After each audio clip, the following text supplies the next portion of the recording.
Article 7, Final Provisions. Section 32, PNP Women and Children's Desk.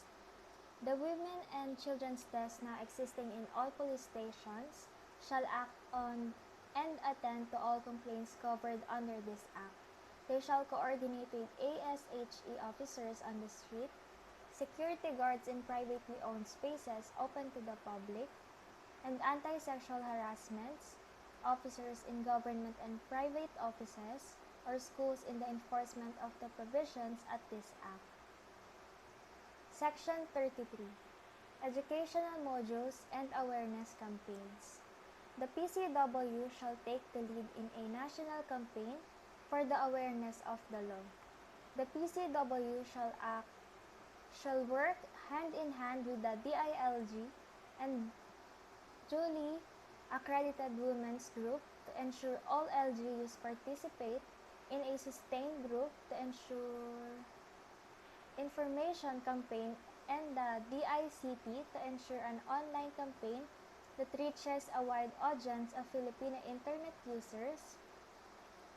Campaign materials may include posters condemning different forms of gender-based sexual harassment, informing the public of penalties for committing gender-based sexual harassment, and infographics of hotline numbers of authorities. All schools shall educate students from the elementary to tertiary level about the provisions of this Act and how they can report cases of gender-based streets, public spaces, and online sexual harassments committed against them. School courses shall include age-appropriate educational modules against gender-based streets, public spaces, and online sexual harassment, which shall be developed by the DepEd, the CHED, and the TESDA, and the PCW. Section 34, Safety Audits. LGUs are required to conduct safety audits every 3 years to assess the efficiency and effectivity of the implementation of this Act within their jurisdiction.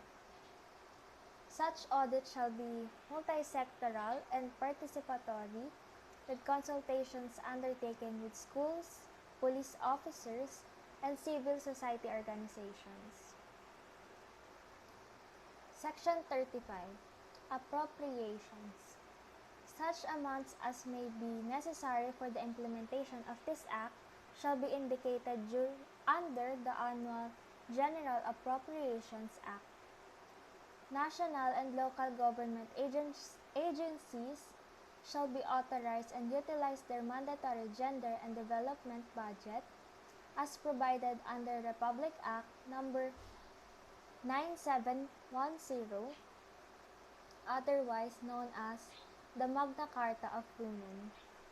For this purpose, in addition, LGUs may also use their mandatory 20% allocation of their annual internal revenue allotments for local development projects as provided under Section 287 of Republic Act Number 7160, otherwise known as the Local Government Code of 1991. Section 36. Prescribed period. Any action arising from the violation of any of the provisions of this Act shall prescribe as follows. A. Offenses committed under Section 11A of this Act shall prescribe in 1 year. B. Offenses committed under Section 11B of this Act shall prescribe in 3 years. Letter C. Offenses committed under Section 11C of this Act shall prescribe in 10 years. Letter D. Offenses committed under Section 12 of this Act shall be imprescriptible, and letter E. Offenses committed under Section 16 and 21 of this Act shall prescribe in 5 years. Section 37. Joint Congressional Oversight Committee. There is hereby created a Joint Congressional Oversight Committee to monitor the implementation of this Act and to review the implementing rules and regulations promulgated. The committee shall be composed of 5 senators and 5 representatives to be appointed by the Senate President and the Speaker of the House of Representatives.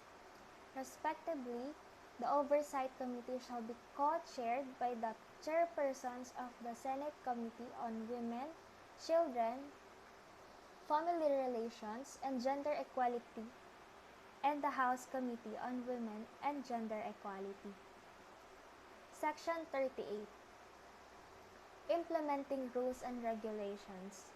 Within 90 days from the effectivity of this Act, the PCW as the lead agency, in coordination with the DILG, the DSWD, the PNP, the Commission of Human Rights, the DOH, and the DOLE, the DepEd, the CHED, the DICT, the TESDA, the MMDA, the LTO, and at least 3 women's organizations active on the issues of gender-based violence shall formulate the implementing rules and regulations of this Act.